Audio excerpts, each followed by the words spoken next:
معاف کرنے کی عادت مستقل کر لو، اس سے زیادہ مسائل حل ہو جائیں گے۔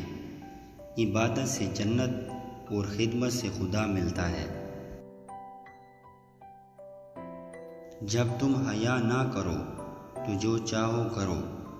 عبرت یہ ہے کہ دوسروں کے کمالات دیکھ کر اپنے نقائص سامنے آ جائیں۔ عزت و نفس، عفت نفس حاصل کرنے کی نیت سے نکاح کرنا چاہیے۔ کس کس کو راضی کرو گے؟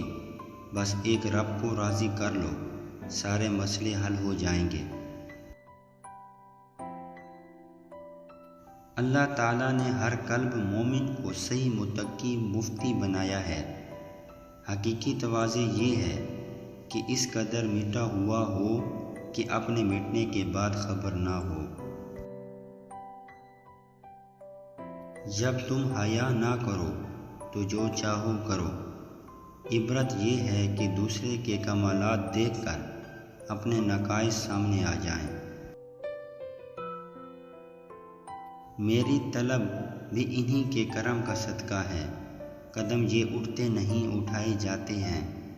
جس گھڑی بندہ اللہ تعالیٰ کے حضور نادام ہوتا ہے، عین اس گھڑی اللہ کا ولی بن جاتا ہے۔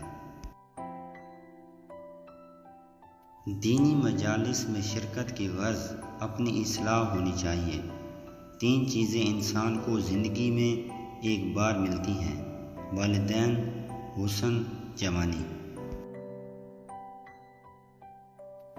امراض جسمانی سے زیادہ امراض روحانی خطرناک ہیں۔